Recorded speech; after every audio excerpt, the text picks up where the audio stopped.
What happens to your body when you try these two scientifically proven female pleasure techniques? Before we begin, hit that like, share, and subscribe. And don't forget to leave your thoughts in the comments below. Have you tried any of these yet? Let us know. Did you know? Only about 30 to 40% of women report experiencing orgasm during penetrative sex alone. Penetration typically isn't enough. Female ejaculation, squirting, and clitoral orgasms are often misunderstood, but science is finally catching up, and the results may surprise you. Introduction. So what should you expect? Let's be real for a moment. Most women, despite what popular culture or mainstream media might suggest, don't typically experience deep, flooding pleasure from penetration alone. It's a common misconception that simply going in is enough to spark mind-blowing sensations every time. But biology and sexual science tell a different story. The reality is that the female body is beautifully complex, and pleasure comes from activating several interconnected systems, not just one. So here's the exciting news. Science has identified exactly two powerful, reliable techniques that can dramatically increase the chances of explosive, fulfilling pleasure almost every time. These aren't some unproven hacks or vague ideas. They are grounded in solid anatomy, backed by cutting-edge research, and validated by real-world experiences from experts and couples alike. In the next few minutes, we're going to break down these key insights together. First, we'll explore the fascinating synergy between your periurethral glands, sometimes called the female prostate, and the internal clitoral network. Understanding how these parts interact is crucial because they're at the heart of some of the most intense sensations a woman can experience. These glands produce fluid during arousal, and their stimulation is often linked to what many describe as female ejaculation or squirting, a topic surrounded by mystery and misinformation.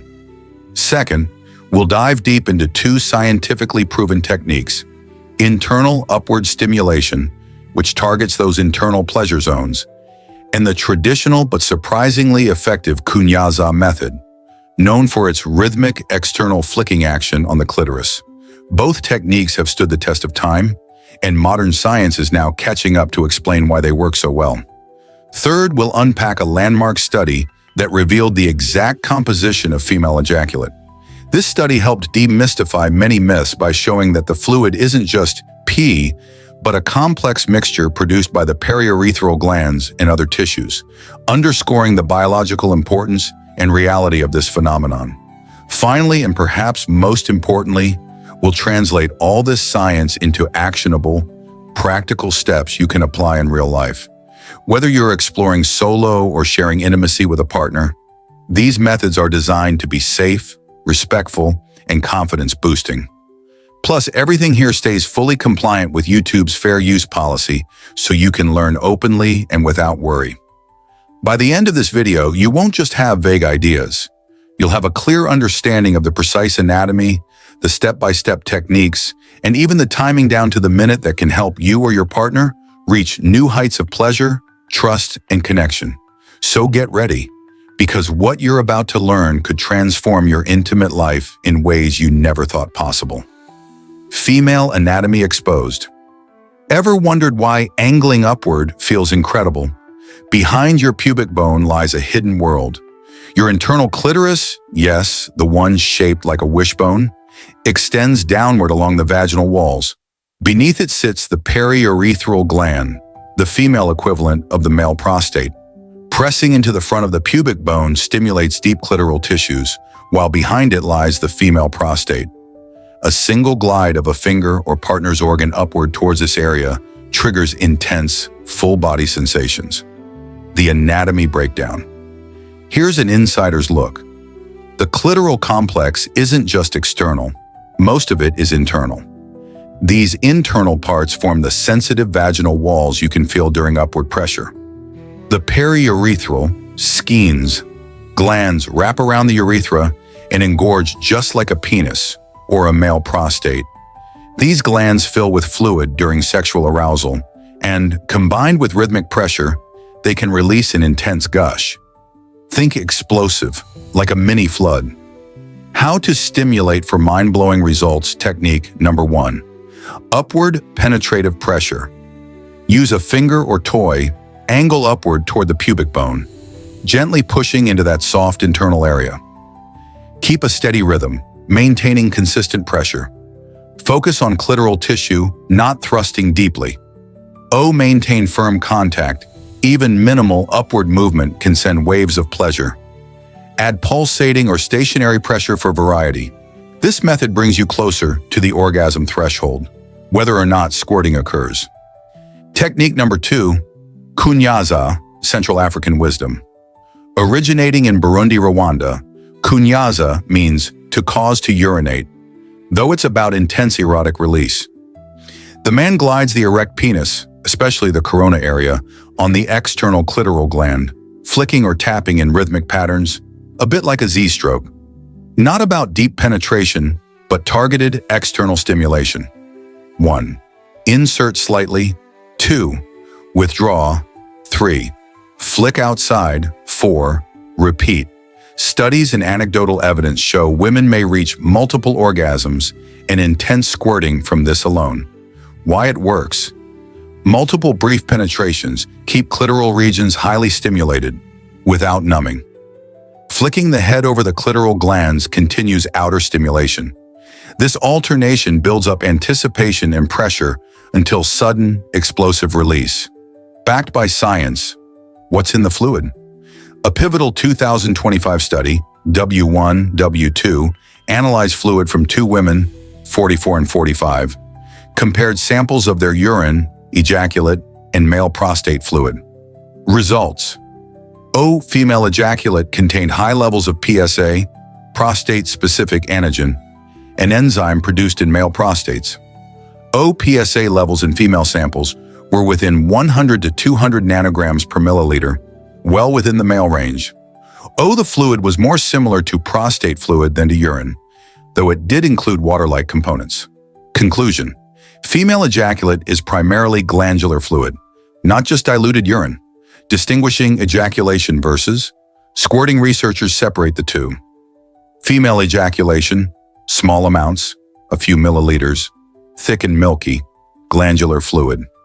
Squirting, larger volume, water-like, mostly urine-based from urethra, but often mixed with glandular fluid.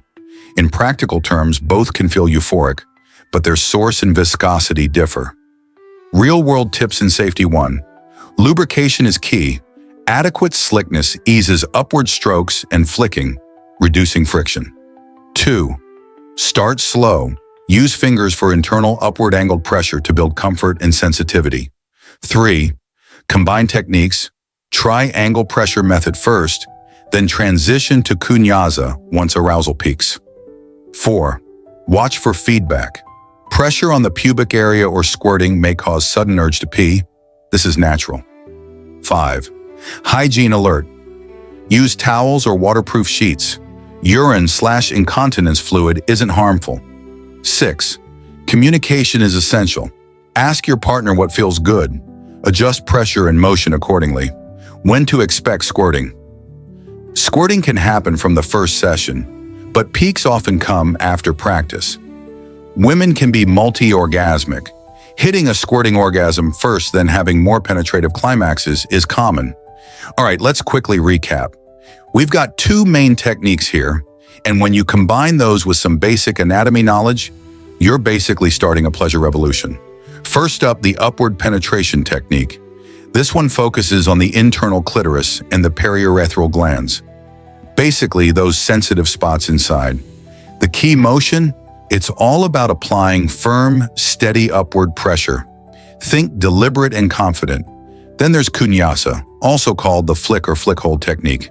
This targets the external clitoris. Here the motion is more rhythmic, kind of like a gentle flicking with the head of the penis. It's all about timing and flow. Now here's the important part. Understanding the science behind glandular fluids and really tuning into your partner's body language and signals. Respect those cues, take your time, and enjoy the whole journey. Remember, squirting isn't the ultimate goal. It's just a fun bonus if it happens. So keep these techniques in mind, listen to your body, and let the pleasure unfold naturally. Final thoughts and action steps. Try both techniques, one internal, one external. Observe what works best. Communicate openly, invite feedback, and adjust in real time. Practice makes progress. Sensitivity builds. Pressure preference becomes clearer. Celebrate any milestone, whether it's deeper arousal, stronger orgasms, or your first squirting experience.